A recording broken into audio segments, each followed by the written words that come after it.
అండి. ఏంటి మళ్ళీ దీది ఏం తీసుకొచ్చింది అనుకుంటున్నారా? ఏం తీసుకెళ్ళింది? పిల్లలు ఏమన్నా తినడానికి మమ్మీ ఆకలేస్తుంది అన్నారు. సరే ఏమున్నాయి అంటే మా పెద్దోడు చిన్న బజ్జీ కావాలండి. ఈ టైంలో చిన్న బజ్జీ ఏంటంటే సరే ట్రై చేద్దామని ఒక గంట చాలండి నానబెట్టుకుంటే భలే వచ్చేయండి. నేను కరెక్ట్గా 3ంటికి నానబెట్టాను పిండి, మైదా పిండి ఒక పావు కేజీ తెప్పించాను. కొంచెం వాము, పుల్లటి పెరుగు ఉందండి ఫ్రిడ్జ్లోని, అది వేసి ఒక గంటే నానబెట్టి వస్తాయి లేకపోతే లేదనుకున్నాను. సరే వీడియో అయితే తీసి ఉంచుదామని అయితే ట్రై చేశాను. నిజంగా చాలా బాగా వచ్చేయండి. పిండి అయితే మెత్తగా పిసకాలి. నా ఛానల్ సబ్స్క్రైబ్ చేసుకోండి మర్చిపోవద్దు. కేకేడి సర్లా టాక్స్, స్టిచ్చింగు, వంటలు మొత్తం అన్నీ పెడుతున్నాను. ఏది ఉంటే అది డైలీ వేజ్ కూడా పెడుతున్నాను. ఒకసారి చూడండి నా ఛానల్లో, మీకు అన్నీ తెలిస్తే. పిండి అయితే అసలు ఎక్కడ ఉండన్నది ఉండకుండా గట్టిగా పిసకాలి. ఒకవేళ మీ మీద మీకు ఎవరికైనా కోపంగా ఉంటే వాళ్ళని గుర్తు చేసుకోండి, ఆటోమేటిక్గా పిండి అదే మెత్తగా అయిపోద్ది పిసికే టైంలో. ఊరికే అండి సరదాగా అన్నాను. అలా ఎవరు పిసుకురు అనుకోండి, కోపం ఉన్నా కానీ వాళ్ళ మీద చూపించడం, ఇలా వస్తువుల మీద పిండిల మీద చూపిస్తాం, కానీ అది అయితే బయట పెట్టలేం. ఇలా సందర్భం వచ్చిన మాత్రం బయట పెడతాం, తప్పదు కదా, ఏదో ఒకటి చెయ్యాలి కదా కోపం తగ్గాలంటే. పిండి అయితే బాగా మెత్తగా పిసికేసానండి.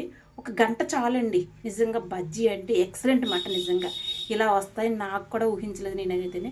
ఫస్ట్ అయితే ఒకటి ట్రై చేశాను, వంకరగా వచ్చింది. ఇదేంటి వంకరగా ఉందనుకోకండి, నాకు చిన్న బజ్జీ వేయడం ఇదే ఫస్ట్ టైం. అసలు వస్తాయని కూడా ఎక్స్పెక్ట్ చేయలేదు.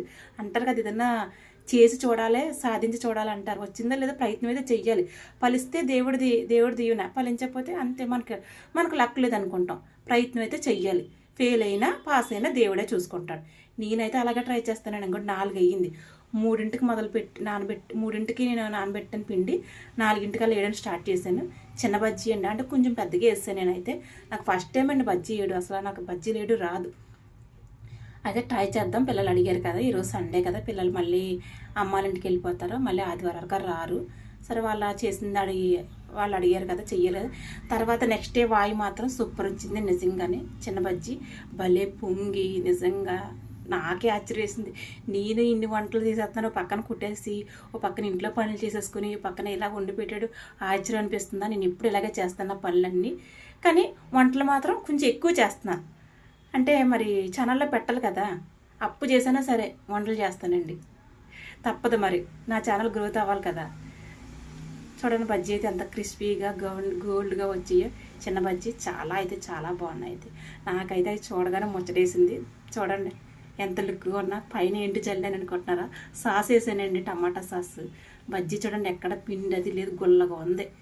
అసలు కాస్త వంట సోడా వేయండి, పుల్లటి పెరిగి వేయండి, బాగా పిసికేసి ఒక గంట ఆపేసి వేసేసుకొని బజ్జీలు సూపర్ ఉన్నాయి. బాయ్ అండి. మన బజ్జీ ఎలా ఉన్నాయి? బాగున్నాయి.